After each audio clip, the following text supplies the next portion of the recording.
notre nom l'indique, nous sommes frères, donc Karim et Luc Berchiche, et notre nom d'artiste, c'est La Fratrie.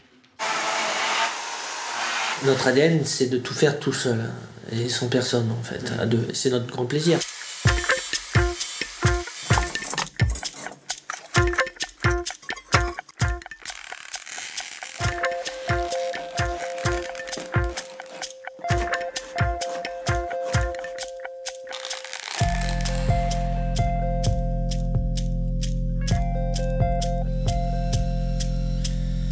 Je suppose que vous avez tous reconnu le petit personnage et la baleine. C'est Pinocchio. C'est Pinocchio, effectivement, le chef-d'œuvre de Collodi, donc un écrivain italien du 19e siècle. Qu'est-ce que vous en avez fait après? Parce que là, on voit que vous avez pris des photos dans la rivière, que vous l'avez mis dans une piscine, mais elle ne peut pas rester dans la piscine éternellement. À la base, c'est un marchand d'art, quelqu'un qui travaille avec les artistes, qui est passionné de Pinocchio et qui collectionne les œuvres d'artistes autour de ce conte. Et il nous a demandé, avec notre univers, de penser quelque chose autour de Pinocchio. Mais juste ça. Et ensuite, cette commande qu'il nous a faite est exposée dans sa collection. Comment elle vous est venue l'idée de créer une baleine qui flotte sur l'eau? Ah ben alors, justement, on a relu le conte, et le moment justement de la baleine dans Pinocchio, c'est un moment clé. Pinocchio va s'incarner en petit garçon. Et la baleine va servir comme une sorte d'utérus. En fait, on a choisi ce passage parce qu'il y avait énormément de polysémie et beaucoup de sens. Et c'est le moment un peu clé du conte, la sortie du ventre de la baleine. Moi, j'avais une question par rapport à l'apparence que vous avez voulu donner à la baleine, au fait que vous l'avez un peu représenté comme une maison avec une fenêtre et une porte, et aussi le matériau du choix du bois. Est-ce qu'il y a une raison particulière à cela? À travers ce dessin de maison, on s'exprime. Et nous, on s'est dit, dans notre art, on va fabriquer des maisons, des architectures, et à travers ça, sans représenter d'humain forcément, on va réussir à s'exprimer. Et pour ça que la baleine, on s'est dit, la baleine, c'est une matrice, mais c'est comme une maison. On se fabrique tous une maison à l'intérieur de nous, plus ou moins confortable, ou parfois un peu de travers, mais qu'on essaie de réparer. Et à travers ça, on arrive à se modeler et espérer évoluer et grandir. Et pour devenir l'individu que l'on a envie d'être, parfois, c'est pas forcément facile, ou alors ça prend du temps et d'éclore. Et c'est ce qu'on voulait représenter à travers ça.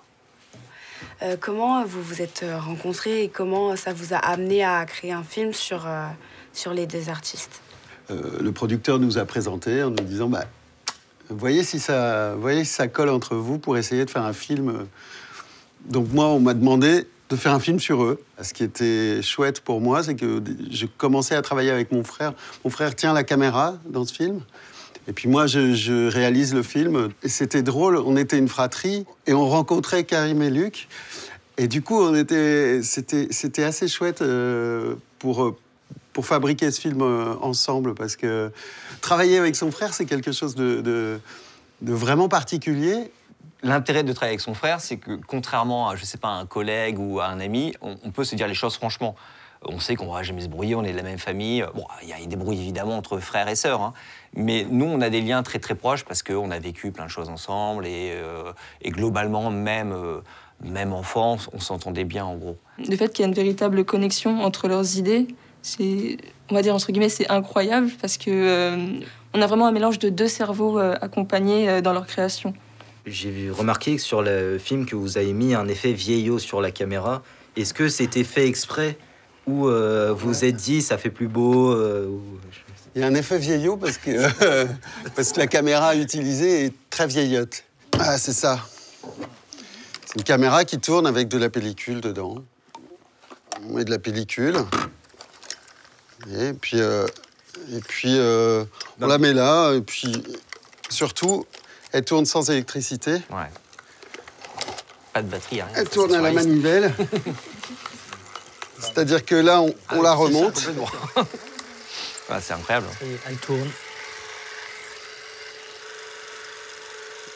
Vous voyez, c'est un mécanisme à l'ancienne. Et comme eux, ils travaillent un petit peu à l'ancienne, je me suis dit qu'il fallait avoir un peu une méthode assez proche. C'est pas filmé au téléphone. Maintenant, il y a des effets qui imitent ça.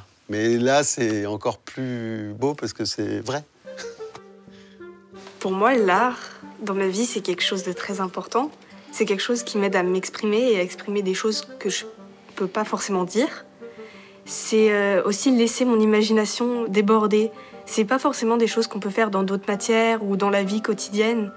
Et du coup, que ce soit peindre ou même faire des petites structures, c'est enrichissant. Donc en fait, on était parti de base sur une œuvre qui pourrait aider à sensibiliser au réchauffement climatique et l'effet que ça a sur les animaux. Et du coup, on a décidé de faire une partie banquise et une partie forêt. Donc l'ours polaire, à cause de la fonte de la banquise, il a maigri, les déchets, le plastique. Et après, on est parti sur l'idée de aussi montrer l'effet que ça a aussi sur les zones non polaires. Donc ce qu'il y a, par exemple, en forêt, il y a énormément de feux de forêt. Et ça détruit la faune et la flore aux alentours. Donc on a décidé aussi de diviser l'ours en deux. Et du coup de faire un ours brun, un grizzly et un ours polaire. Ouais, c'est bien. Bravo, c'est Génial. un vrai projet collectif. C'est super, vous avez super bien travaillé. On comprend bien la dualité là entre les deux mondes, et en même temps ces deux mondes sont en train de disparaître. Donc on voit bien le processus en cours, et la sensibilisation, je pense que ça va sauter aux yeux. Ouais. L'écologie, c'est très important, et que ça ne concerne pas seulement nous, mais aussi les générations à venir, et plus précisément nous maintenant, parce que c'est important, on vit tous sur la même planète et on devrait la conserver le plus longtemps possible. J'adore cet arbre, je le trouve magnifique. Il est abstrait, il est coloré, il est... Mais, oui, non, mais, voyez, tous les arbres, là le sapin aussi... Oui, se coller. Mais c'est intéressant parce qu'on voit bien la singularité de chaque élève et le mode d'expression. Et c'est la magie de l'art aussi, c'est qu'il n'y a pas une bonne manière de faire un arbre. On va aussi mettre la main à la pâte. On a vu que même des artistes chevronnés ont aimé ce qu'on a fait. Et les améliorations qu'on est en train de faire, c'est des choses auxquelles on n'aurait pas forcément pensé. Alors ça, c'est des simples fils électriques. C'est pour faire quoi, à votre avis? Des bracelets. Ouais, ça pourrait être Ça faire des pourrait. bracelets. Pour faire les arbres. Bravo, c'est pour faire les arbres. Donc voilà, alors, avec un cutter, on sectionne le câble comme ça. Là, on récupère le fil, voilà. Comme ça, la gaine, on n'a plus besoin. Vous séparez en autant de rameaux que vous le désirez. Et puis après, tout simplement, avec une pince, ou c'est même pas franchement nécessaire, mais vous tournicotez comme ça. Et ça va un peu naturellement se séparer en plusieurs branches. Vous séparez en deux ou en trois, comme ça vous chante. Enfin, ça dépend aussi quel type d'arbre vous voulez faire, quelle essence. Si vous voulez faire un olivier ou un hêtre ou un chêne, ça ne sera pas la même manière. Donc là, il faut observer un peu la nature. Pour votre diorama que vous allez être en cours, là, ça pourrait être intéressant pour vous, effectivement, de rajouter un peu de végétation. Je ne sais pas, c'est une suggestion. Hein. Depuis toute petite, j'aime tout ce qui est manuel, tout ce que je peux faire de mes propres mains, et voir ce que moi je peux faire, construire, au lieu de juste acheter quelque chose qui est déjà tout prêt. Et ça, c'est très important, de pouvoir faire les choses soi-même. Et l'art, il fait passer énormément de messages. Ça bosse à fond, là, hein, du côté de l'atelier arbre. Regardez, c'est génial. Il y a déjà un arbre décharné, et on imagine bien votre concept avec la forêt continentale, et en même temps les incendies qui gagnent du terrain et qui sont en train de grignoter cet environnement qui est en fait un paradis et qui est sur le point peut-être de disparaître, j'espère pas en tout cas. C'est des choses que je fais pas très très souvent, et c'est aussi des matériaux qu'on n'a pas forcément accès à l'école. Donc c'était assez intéressant de pouvoir expérimenter ça. En 3 minutes, on regarde. On dirait un iceberg à la dérive. Allez-y, maintenant à vous. Hein. À vous de jouer. Hein. L'art, ça permet de nous exprimer quand on n'a pas les mots. Ce n'est pas utile comme par exemple être comptable, ce n'est pas utile dans ce sens-là. C'est utile pour l'âme, pour notre cœur. Ça permet de s'évader également. L'art, c'est, disons, important spirituellement. Certains verraient ça comme juste une décoration, mais c'est bien plus que ça. On s'exprime, on met tout son cœur dans son œuvre. C'est toute une histoire. Donc ce n'est pas que utile comme décoration. C'est bien plus.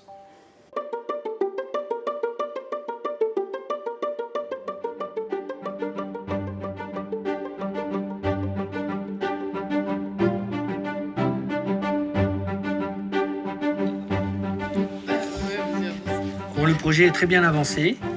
Il y aura encore quelques touches finales à apporter. On peut voir l'ours et son positionnement, mi-grizzly, mi-ours polaire. Je te laisse le positionner. Donc là, tout de suite, ça ajoute.